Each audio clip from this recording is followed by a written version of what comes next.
Bienvenue dans ce deuxième épisode. J'espère que vous allez bien. Alors, tout à l'heure, il y a quelques heures, j'ai tourné le premier épisode où je vous ai présenté les Autobots. Et là, je vais vous présenter les Decepticons que j'ai. Et quand j'aurai fini les Decepticons, je vais faire les invocations des pièces qu'il me laissent. Donc dans le dernier épisode, tout premier, ce que j'avais montré, c'est Megatron, mais je leur montrer parce que c'est quand même leur chef. Il se transforme, je trouve, en un magnifique tank. Comme vous pouvez le voir, il a pas deux chenilles, il a 4 chenilles. S'il le rend plus mobile. En version robot, il est fidèle à ses formes d'origine, à la G1. Comme vous pouvez le voir, son torse ressemble beaucoup à son torse dans le film Transformers One, si vous connaissez. Cette forme est vraiment jolie, je la trouve magnifique. Après, nous avons Tarn, qui est franchement, je pense, le plus loyal et celui qui tient le plus à sa cause, parce que c'est celui qui fait partie de la Decepticon Justice Division. Merci à Magnus, que j'adore sa chaîne, pour toutes les explications sur la licence. Et en fait, lui, il dirige une équipe qui traque et élimine tous ceux qui trahissent les Decepticons ou qui fuient les Decepticons. Par exemple, des Decepticons qui se rendent compte qu'ils sont pas méchants et qui veulent être gentils, bah eux, ils vont les poursuivre. Oui, c'est des vrais méchants, ça pour le coup, oui. Comme vous pouvez le voir, ça... En fait, c'est pas sa vraie tête, comme vous pouvez le voir sur le côté. C'est pas sa vraie tête, c'est un masque qu'il porte. Ici, nous avons Hook. Alors, si je me trompe pas, il fait partie des Constructicons, qui sont un groupe de Decepticons qui peuvent se transformer en un Combiner qui s'appelle Devastator. Ici, nous avons Rapper Sniper. Et dans le prochain épisode, je vais vous dire, dans le dernier épisode, les Aeralbots peuvent se transformer eux aussi en un Combiner qui s'appelle Superion. Alors ici, Rapper Sniper se transforme en robot, et ces deux formes. Je trouve qu'il rend vraiment bien. Je sais pas vous si vous aimez les animaux du type requin, mais je trouve qu'il est vraiment bien. Il est plutôt cool. Après nous avons Bloodjohn. Ça c'est un Decepticon qui a une particularité parce que son corps ressemble à un squelette, même sa tête. Et il se transforme comme Megatron en un tank. Mais il est un peu plus différent. Un tank plus vert, plus basique. Ici nous avons Knockout, qui est plus connu si je me trompe pas grâce à la série Transformers Prime. Sa forme véhicule, c'est une voiture qui ressemble à cette voiture. Elle a l'air plutôt cool. Je sais pas vous. Ici nous avons Starscream, qui est le second de Megatron, qui est aussi celui qui veut le plus se trahir et qui se transforme en ce véhicule. Il a à la tête une équipe qui est appelée les Seekers, où c'est une équipe où il a fait des clones de lui-même.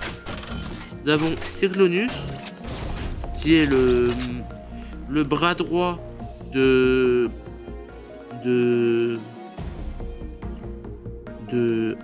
l'évolution de Megatron. J'ai oublié son nom à l'évolution de Megatron, désolé. Mais ceci est le bras droit de l'évolution de Megatron après qu'il a été transformé par le frère de Primus. Viper, qui est aussi un bot volant, qui plutôt ressemble plus à un drone, mais j'apprécie le design, il est plutôt cool. Ici nous avons Slipstream, qui est une femme bot, donc une fille parmi les bots, qui est plutôt vraiment cool. Skywarp, qui fait partie des Seekers, si je ne me trompe pas. Ici nous avons Blastoff, qui est vraiment magnifique, je trouve, même si c'est un méchant. Thundercracker, un autre membre des Seekers, qui partage la même forme de corps que Starscream. Nous avons Squappler, un autre Constructicon. Nous avons Bone Crusher, un autre Constructicon. Nous avons Tantrum qui se transforme en animal que vous connaissez grâce à la tête qu'on voit et se transforme bien sûr en taureau, qui, je ne sais pas pour vous, mais moi, il fait penser beaucoup à un Zord chez les Power Rangers. Il fait beaucoup penser à un Zord de Taureau, que je ne sais plus son nom. Donc là, j'ai fini de vous montrer les Decepticons. Je vais pouvoir passer à les cristals. Donc on va aller chercher 2 cristaux ici. Continuer. Ça va continuer. Ok. Maintenant ici, on va récupérer ceci. On va récupérer ceci. Tac. On va mettre les différents cristaux et voir si j'aurai pas un nouveau Transformer. Donc là, j'ai eu un item qui sert dans les combats. Deuxième. Ah, un doublon. Je l'avais déjà. Mais ça, c'est pas trop grave. Alors, c'est parti. Oh, j'ai l'impression que... Et oui, c'est un nouveau. Bienvenue à toi, Drillorn, un nouveau Decepticon. Il fait partie des Destrons. Alors, l'inscription, c'est en tant que stratège chevronné, Drillorn est têtu et a des opinions bien arrêtées.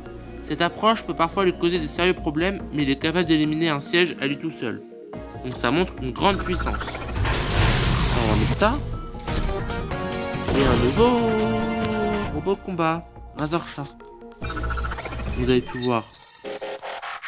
Là, vous voyez.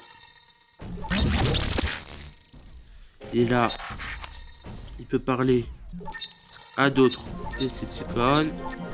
Mais ça, c'est pas important. Alors, si on regarde les quêtes, alors il me faut... Ah oui, c'est intéressant tout ça.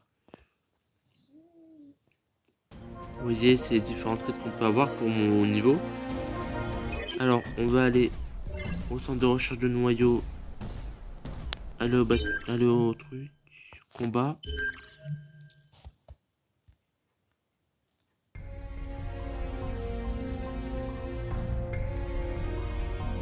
Alors, celui j'ai attribué à mon Optimus, c'est où?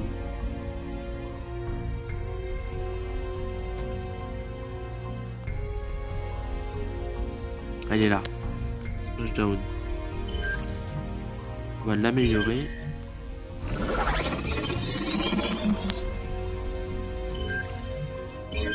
On va l'améliorer en boucle. Hein.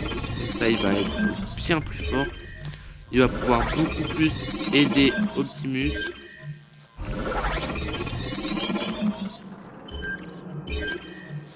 Il va devenir très puissant.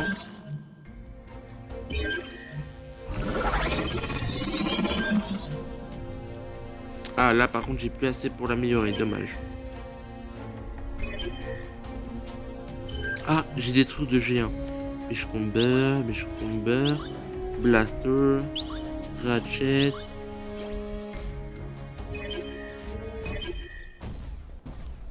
Vous voyez? Donc là j'ai ma base. Et je vous avais pas montré tous les Autobots la dernière fois. On s'était arrêté à... Où était-elle? Rust. Vous vous rappelez? C'était tout à la fin de la vidéo, donc vous avez dû mal le voir. On va revoir aussi un peu Snapdragon parce qu'il a raté un petit peu. Snapdragon, voilà, il se transforme en sorte de T-Rex Godzilla. Puis il se transforme en Jet, comme vous pouvez le voir. Après, nous avons Rust. C'est aussi... Alors, là, j'ai un doute. Regardons sa tête. Oui, c'est une femme-bot. Parce qu'en fait, les femmes-bots ont des petits détails au visage et en bas qui font qu'elle est un peu différente. Donc là nous avons Gear, mais je dois arrêter la vidéo, donc je vous dis à plus tard.